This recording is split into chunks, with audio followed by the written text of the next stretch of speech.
Hi, thanks for pressing play on the video today. It's Caroline here from craftycarolinecreates.blogspot.co.uk. Quite a mouthful, I am working on it, watch this space. This is a box that I first put on my blog probably about a year ago, and it was very well received. It remains probably my most popular blog post to date, so I thought it would be a good project to make a complementing video for. So we are going to start with a piece of cardstock that measures, what does it measure? Let me remember now. It measures 25 centimetres by 15 centimetres, 10 inches by 6 inches, and we're going to do some scoring on it. Okay, we are going to score it at 3/4 of an inch, 2 inches, 4 inches, 6 inches, 8 inches, what is 8 inches there? And 9 1/4 inches. We're then going to rotate it 90 degrees, so we are scoring along this side line, and we are going to score that at 2 inches, 2 inches and 4 inches. Okay, they are going to be imperial measurements on my blog as well, so pop over. So here you go, we can see that paper is now nicely scored. Put this scoreboard away, we won't need that again. And we need to get rid of some of these sections. Now the first thing we are going to do is we're going to cut up these score lines we just made, and we're going to cut up on each of them until we get to the third score line here, okay? So I will show you what I'm doing. So straight up those score lines till we get to that third score line, and again turn it round and up to that third score line again. Then rotate it 90 degrees and do exactly the same on the other side. So we are going past both cases 1, 2 and 3, and on the other side 1, 2 and 3. Okay. We then on each side can get rid of, on each of the corners, the first 2 scored sections. So we're just going to shut those off. I'll just pop that there so you can see what we're making. Pop that off there. Off on this side. Oops. And turn it round, and we will score up to there again. Okay, this is Stampin' Up's new colour, Hello Honey, which I really didn't like when I first saw it, but it really has grown on me, and I think it goes lovely with the Lost Lagoon here. We are now going to notch out slightly on these edge flaps. Okay, this will just make the whole assembly of it easier.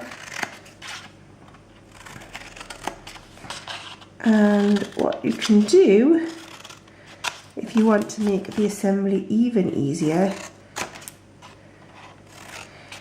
is just to trim those flaps down a little bit, just roughly in half. Okay, and that really will help when we fold it up. Okay, get rid of all those pieces of scrap now. And what we need to do is we need to make these 2 sections here, which are going to be our closing sections. We're going to use the fabulous, oh, bang bang, the fabulous tag topper punch. This is a bestseller for me, and it is really a great product. We are going to slide in our 2 edges, push it as far into the punch as it will go, and punch down, and we get that lovely edge. Turn it round, and we're going to do exactly the same, push it in as far as it will go. You may need to lift it up a little bit to get it in as far as it will go. Push down, and there we go. Okay, we are nearly ready to decorate it. We are firstly going to, sorry for all this banging. I'm just going to move this scoreboard down here. So put it on top of everything that I need, which isn't a good idea, is it? So let's bring in our bone folder here. This isn't a bone folder, this is the Stampin' Up envelope punch board scoring tool. If you watch my other videos, you'll know the bone folder hasn't quite made it to the top of my list yet. It will one day. Stampin' Up need to stop bringing out such lovely new products and then I might be able to let the ball folder get to the top of my list, but there's always something I want a little bit more. So we've just burnished all of those lines. Before we fold it up, we're going to just stick on our decorative DSP. This one I used from the Moonlight DSP stack, but this is the Lost Lagoon highlight colour. We're going to use this one, which has Blackberry Bliss.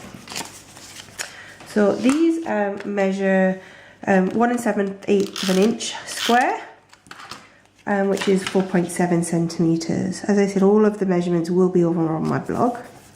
So I'm just going to stick these down using some snail onto each corner of my box. What will be each side of the box when it folds up. If you are using a DSP that has a pattern on, just have a little think about how it's going to fold up before you stick these down so the pattern is going the right way. Luckily, these are symmetrical, so it's not such a big deal as to which way they go. Okay, now we're ready to fold up a box. I'm going to use Fuse. I still haven't quite decided whether I'm 100% sold on Fuse or whether I still prefer sticky strip, but I do admit it is quicker for the camera, although that does happen. If anybody has like the ultimate tip for using Fuse, please let me know. I will be forever grateful. Oh, I have to keep doing that wrist flick thing, but I'm not so good at it. Okay, flick,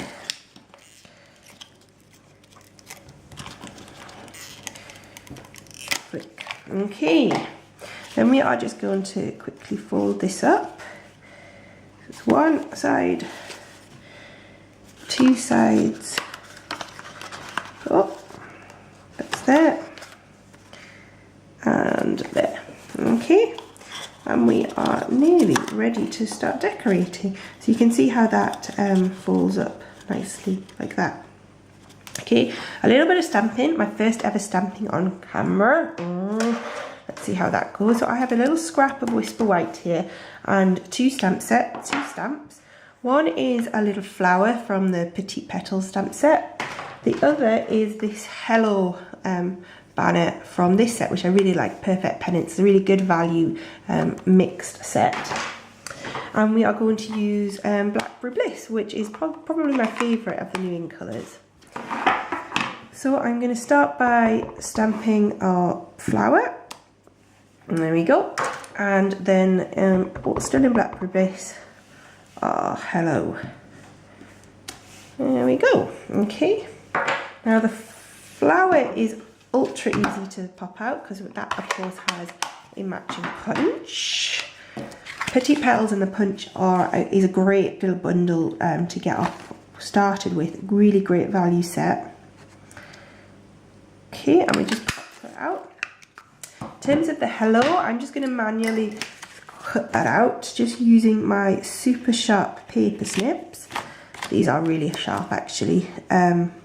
I was laughing about it with my husband the other day, just how sharp these scissors are after he showed me his cut that he had from where he had tried to cut something, not realising how sharp they were, and snipped his finger.